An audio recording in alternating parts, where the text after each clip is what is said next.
Buenas tardes, docente. Hoy le presentaremos un análisis interdisciplinario sobre una problemática urgente y compleja, la trata de personas en México con fines de explotación sexual. Desde la perspectiva de las teorías de género y sexualidad, abordaremos esta problemática en sus distintos niveles. La trata sexual no solo implica la captación, transporte y explotación de personas, principalmente mujeres y niñas, sino que también refleja patrones culturales, económicos y sociales que normalizan la cosificación del cuerpo y la desigualdad estructural. Nuestro trabajo se divide en 3 bloques temáticos. En el primero, abordaremos la definición de la problemática y presentaremos estadísticas relevantes que evidencian su magnitud. En el segundo bloque, las causas que originan esta forma de violencia, así como sus consecuencias psicológicas y sociales.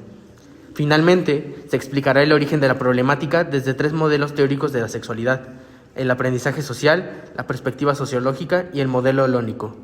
Nuestro objetivo es visibilizar cómo la trata sexual no puede entenderse sin considerar los sistemas de género, poder y sexualidad que la sostienen. Como señala Marta Torres Falcón, este fenómeno se redefine con la globalización, pero mantiene patrones históricos de dominación y violencia. Esperamos que este análisis contribuya a una reflexión crítica y empática sobre el papel que cada uno de nosotros puede desempeñar en la transformación de estas realidades. Según el Protocolo de las Naciones Unidas para prevenir, reprimir y sancionar la trata de personas, en su artículo 3, por trata de personas se entenderá la captación, el transporte, el traslado, la recepción de personas, recurriendo a la amenaza o al uso de fuerza, al rapto, al fraude, al engaño, al abuso de poder o de alguna vulnerabilidad para obtener el consentimiento de una persona que tenga autoridad sobre otra con fines de explotación. Esa explotación incluirá como mínimo la explotación de la prostitución ajena u otras formas de explotación sexual, los trabajos o servicios forzados, la esclavitud o las prácticas análogas a la esclavitud, la servidumbre o la extracción de órganos. En cuanto a la explotación sexual, en la que nos estaremos centrando, a esta se agrega la pornografía, las exhibiciones públicas o privadas de orden sexual y el turismo sexual, aunque este último se menciona en relación con los menores de edad y no haya una definición de aplicación general. Y si bien existen protocolos contra la trata y el tráfico de personas, como el Protocolo de Palermo del año 2000 o el Protocolo contra el tráfico ilícito de migrantes por tierra, mar y aire del 2004, en México existe un déficit en la procuración, aplicación y ejecución de la justicia en materia de trata de personas. Esto se explica por una serie de ineficiencias e ineficacias de la justicia administrativa y justicia penal. Para comprender mejor la magnitud de esta problemática, resulta necesario analizar algunas estadísticas recientes. La trata de personas con fines de explotación sexual en México es una problemática persistente que afecta principalmente a mujeres y menores de edad. A partir del análisis de más de 16,000 reportes entre agosto de 2019 y junio de 2024, se revela un panorama alarmante que exige atención urgente. El promedio mensual de reportes entre 2020 y 2023 fueron de 114 casos, con picos que superan los 400 reportes mensuales en 2023. El género de las víctimas: el 75.04% son mujeres y el 24.96% son hombres. Aunque el delito afecta a ambos géneros, la prevalencia femenina es abrumadora. De los reportes con edad conocida, el 39.2% corresponde a menores de edad. El rango más afectado está entre los 3 y 25 años, lo que evidencia la vulnerabilidad de adolescentes y jóvenes. Entre 2018 y 2024, los reportes aumentaron en un 148%, lo que refleja una tendencia creciente. Solo en el último año el incremento fue de 61%, mostrando una aceleración preocupante. Los estados con más reportes son Ciudad de México, Estado de México, Puebla, Jalisco y Veracruz. Canales de denuncia: 60% de los reportes se realizaron por vía telefónica, 25% a través de redes sociales, 15% mediante instituciones educativas o comunitarias.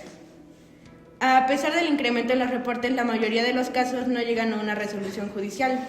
Según datos del Secretariado Ejecutivo del Sistema Nacional de Seguridad Pública y reportes periodísticos recientes, en 2022 se registraron 936 víctimas, pero menos del 10% de los casos derivaron en sentencias condenatorias. En 2023 se reportaron 488 víctimas en el primer semestre, de las cuales 203 eran menores de edad, pero la mayoría de las carpetas de investigación siguen abiertas o fueron archivadas sin resolución.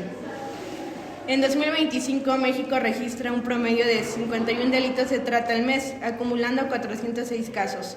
Hasta agosto, pero solo una fracción mínima ha sido judicializada. Esta falta de resolución refleja deficiencia en la investigación, falta de capacitación especializada, temor de las víctimas y desconfianza en las instituciones. Las estadísticas no solo muestran la magnitud del problema, sino también la profunda brecha entre denuncia y justicia. La trata de personas con fines de explotación sexual en México no solo vulnera cuerpos y derechos, sino que se perpetúa la impunidad. Visibilizar esta falla estructural es clave para exigir reformas, protección efectiva y reparación para las víctimas. Bueno, ahora nosotros les hablaremos de las causas estructurales y sociales. La trata de personas no nace de la nada, es el resultado de un conjunto de factores estructurales que se han normalizado en nuestra sociedad. Primero, las causas estructurales. En México, la pobreza y la falta de oportunidades son las raíces más profundas. De acuerdo con el Instituto Mexicano para la Competitividad, más del 43% de la población vive en condiciones de pobreza, y en ese contexto, las mujeres y las niñas son las más vulnerables a la captación por redes criminales. A eso se le suma la desigualdad educativa y laboral. Muchos jóvenes son engañados con falsas ofertas de empleo o estudio. Según datos de la Comisión Nacional de los Derechos Humanos, 8 de cada 10 víctimas identificadas son mujeres o niñas y más del 60% fueron captadas con promesas laborales falsas. En cuanto a las causas sociales, también pesan los patrones culturales, el machismo, la desigualdad de género y la normalización de la violencia contra las mujeres.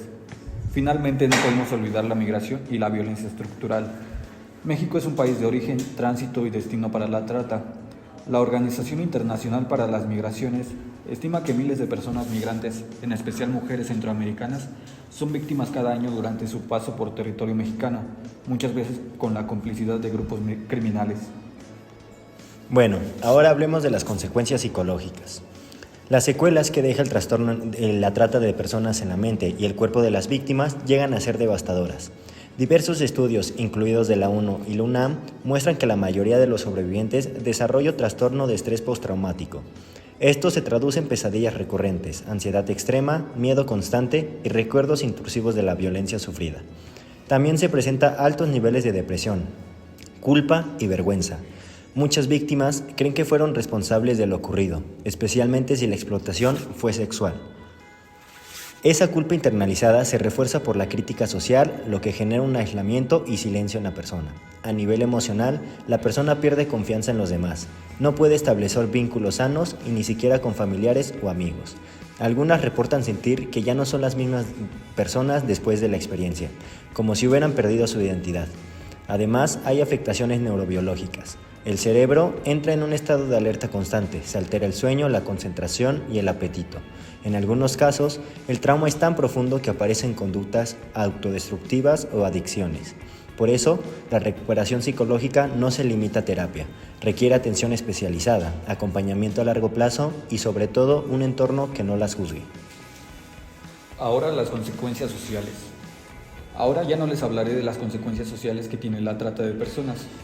Las víctimas de trata no solo cargan con el trauma individual, sino con barreras sociales que las marginan aún más. En primer lugar, la estigmatización. La sociedad muchas veces las culpa o las etiqueta. Esto es especialmente visible en víctimas de explotación sexual, que enfrentan rechazo familiar, discriminación laboral y exclusión comunitaria. Esa exclusión genera aislamiento y dependencia económica. Si la víctima no puede acceder a un empleo digno ni continuar con sus estudios, queda vulnerable a volver a ser explotada. Según datos de la CNDH, 7 de cada 10 sobrevivientes en México no logran reintegrarse plenamente a la vida social o laboral durante los primeros 3 años después del rescate. También hay un impacto colectivo. Las comunidades donde ocurre la trata pierden cohesión, confianza y seguridad. Cuando niñas y jóvenes desaparecen, las familias viven en miedo y desconfianza hacia las instituciones. Esto mismo erosiona el tejido social y en muchos casos genera desplazamientos o migraciones forzadas. Además, las secuelas trascienden generaciones. Hijos e hijas de víctimas suelen enfrentar pobreza, discriminación y en algunos casos la repetición del ciclo de violencia. Es decir, la trata no solo destruye una vida, fragmenta comunidades enteras y perpetúa la desigualdad. Bueno, para concluir el cierre de este tema, enfrentar la trata no es solo castigar a los tratantes, sino desmontar las estructuras que la hacen posible: la pobreza, la desigualdad, la impunidad y la falta de empatía social. Y también reconocer que las víctimas necesitan más que justicia, necesitan comprensión, salud mental, oportunidades y un entorno que les devuelva su dignidad. Hoy quiero hablarles sobre la trata de personas en México, pero desde una mirada distinta. La teoría del aprendizaje social de Albert Bandura. Esta teoría nos dice que los seres humanos aprendemos observando el comportamiento de otros. No solo aprendemos por experiencia directa, sino también al mirar cómo actúan las personas que nos rodean y qué consecuencias tienen sus actos. Es decir, si alguien ve que otro tiene beneficios de cierta conducta, es probable que le intente imitarla. En este sentido, Bandura explica que el aprendizaje no ocurre solo dentro de la escuela o la familia, sino también a través de los medios de comunicación, las redes sociales y el entorno social. Lo que observamos influyendo profundamente en lo que consideramos normal o aceptable. Si lo aplicamos al caso de la trata de personas en México, podemos entender varios aspectos. Por ejemplo, muchos tratantes aprenden y reproducen conductas delictivas y crecieron en ambientes donde la violencia y la manipulación o el control sobre otras personas eran vistos como algo común o incluso como una forma de poder. Al observar de estas conductas les genera dinero, estatus o autoridad, las adaptan y las replican. Desde esta teoría también se puede analizar la vulnerabilidad de las víctimas. En muchos casos, las personas que terminan siendo explotadas provienen de contextos donde han aprendido a normalizar los abusos o la desigualdad. Si una niña o una joven ha crecido viendo cómo se maltrata o se usa a las personas, puede llegar a creer que eso es parte de la vida y no identifica la violencia cuando la sufre.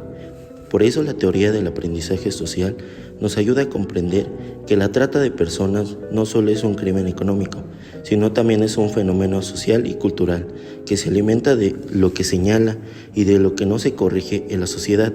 Si la gente ve impunidad, corrupción o silencio ante estos casos, también aprende de este tipo de delitos que se pueden cometer sin castigo. Desde esta perspectiva, combatir la trata no solo es tratar de solo arrestarlos o a los culpables, sino también de romper los patrones de aprendizajes que la sostienen. Se necesita enseñar desde la casa y desde la escuela valores como el respeto, la empatía y la igualdad. Es importante mostrar ejemplos positivos de convivencia y justicia por parte final. Así como se aprende violencia, también se puede aprender la sociedad y el respeto hacia los demás. En conclusión, la teoría de aprendizaje social nos recuerda que cada acción que observamos y repetimos tiene un impacto. Si queremos una sociedad libre de trata de personas, tenemos que cambiar lo que nos enseña, los que imitamos y lo que toleramos, porque lo que se aprende también se puede desaprender.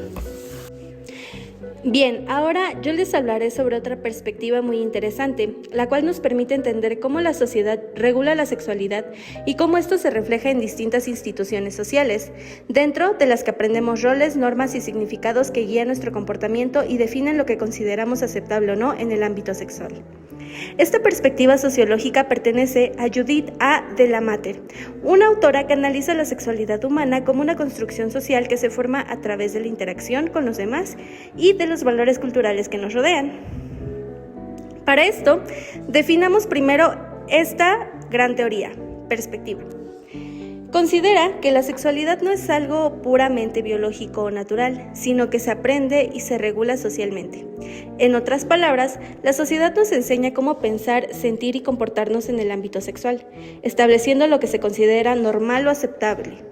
Además, aquello que se considera prohibido. Esta regulación ocurre a través de las instituciones sociales como la familia, la religión, la ley, la medicina y la economía. Cada una de estas establece normas y valores que influyen en nuestras conductas. Por ejemplo, la religión dicta principios morales, la ley define lo permitido o lo ilegal, la medicina determina qué es saludable o patológico, y la economía incluso convierte el cuerpo y la sexualidad en mercancía, como sucede en el consumo mediático o en la explotación sexual. Para entender más a fondo esta idea, es importante revisar algunos otros autores que influyen. Primero tenemos a Joel Charon, quien señala que los seres humanos actúan en función de los significados que las cosas tienen para ellos, y esos significados se construyen a través de la interacción social, resultando así en significados compartidos. Por su parte, Sheldon Stricker amplía esta visión con su teoría del interaccionismo simbólico estructural. Él explica que las personas tenemos múltiples identidades sexuales, por ejemplo, mujer, hombre, padre, pareja, estudiante o trabajadora, y en estas identidades se activan según el contexto y los roles que la sociedad nos asigna. Ahora, ¿cómo se relaciona esta perspectiva con la problemática de la trata de personas? Bien, la trata de personas puede entenderse como una consecuencia de la sociedad. Esta distribuye significados sobre sexualidad, el poder y el valor del cuerpo. Vivimos en un contexto donde a través de los medios, la publicidad o incluso tradiciones culturales, especialmente el cuerpo femenino, se representa como un objeto de consumo o de placer. Estas representaciones simbólicas, repetidas constantemente, normalizan la cosificación y crean condiciones culturales que permiten la explotación. Además, si pensamos en Stricker, los roles sociales y las desigualdades estructurales también juegan un papel central. Las mujeres, las personas pobres o los inmigrantes suelen ocupar posiciones sociales más vulnerables y esto facilita su explotación dentro de un sistema económico que busca obtener beneficios, incluso a costa de la dignidad humana. De esta forma, la trata de personas no es solo un problema legal o criminal, sino un fenómeno socialmente sostenido por significados y estructuras de poder que deben analizarse y transformarse. Desde la perspectiva sociológica de la Mater, abordar la trata de personas implica ir más allá de la sanción o el castigo. Supone cambiar los significados sociales que permiten que una persona sea vista como un objeto o como una mercancía. Esto requiere educación, reflexión y cambio cultural. Necesitamos cuestionar los discursos que asocian la sexualidad con dominación, con poder o con consumo, y promover nuevas formas de entender las relaciones humanas basadas en la igualdad, el respeto y la dignidad. En resumen, esta perspectiva, apoyada de los aportes de Charon y la sexualidad, las relaciones humanas son construcciones sociales. Los significados que compartimos en nuestras interacciones diarias moldean nuestras identidades, nuestros deseos y también las desigualdades que existen en la sociedad. Por último, abordaré el origen de la problemática de la trata de personas desde el modelo holónico de la sexualidad del Dr. Eusebio Rubio Aureoles. Primero recordaremos qué dice esta teoría. El Dr. Rubio propone que la sexualidad humana se compone de holones, es decir, unidades integradas que a su vez forman parte de un todo mayor. Los holones de la sexualidad son los siguientes: sexo, identidad de género, orientación sexual, vínculo afectivo, erotismo y reproducción. Cada holón puede desarrollarse de manera saludable o distorsionarse según el contexto sociocultural, ético y de poder. Para explicar esta problemática nos centraremos en el holón del erotismo. Este holón se refiere a la capacidad de las personas para sentir placer, desear, fantasear y disfrutar de su cuerpo y del encuentro con otras personas, siempre desde la libertad, el consentimiento y la dignidad. Cuando el erotismo se desarrolla de manera saludable, permite que las relaciones sexuales y afectivas sean placenteras, respetuosas y libres de coerción. Sin embargo, cuando la sociedad distorsiona el sentido del erotismo, este puede transformarse en una herramienta de dominación, poder o violencia, lo que da origen a diversas formas de explotación, entre ellas la trata de personas con fines sexuales. El origen de la trata de personas puede entenderse desde este modelo como una manifestación de una profunda distorsión cultural del erotismo. En lugar de ser un espacio de encuentro, libertad y placer mutuo, el erotismo se mercantiliza y deshumaniza. Esta distorsión surge de varios factores: patrones culturales patriarcales que asocian el cuerpo femenino o feminizando con objeto de consumo, sistemas económicos y sociales desiguales que convierten la sexualidad en una mercancía, educación sexual deficiente que no enseña sobre consentimiento, placer responsable ni derechos sexuales, medios de comunicación que refuerzan la idea del erotismo como espectáculo o transacción, no como una expresión humana. En este contexto, el erotismo pierde su dimensión ética y afectiva, lo que abre el camino a la cosificación y la explotación de los cuerpos. La trata de personas representa la forma más extrema de la desintegración del holón del erotismo. Aquí el cuerpo y el placer se separan completamente del sujeto y del consentimiento. La víctima deja de ser vista como una persona con derechos sexuales y humanos y pasa a ser un objeto para la satisfacción del deseo ajeno o para la ganancia económica. Esto implica la negación total del consentimiento, la pérdida de la autonomía corporal y sexual, la reducción del erotismo a un acto violento y transaccional donde ya no hay placer ni reciprocidad.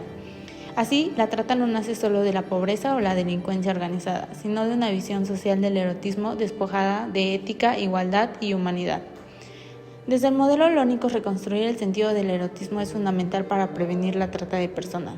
Esto implica promover una educación sexual integral basada en derechos humanos, consentimiento y placer responsable. Reconocer el erotismo como una expresión legítima y positiva de la sexualidad humana, no como un medio de dominación. Transformar las estructuras culturales que cosifican los cuerpos. Solo cuando el erotismo se viva desde la dignidad, la libertad y la igualdad podrá evitarse que se convierta en terreno fértil para la explotación y la trata.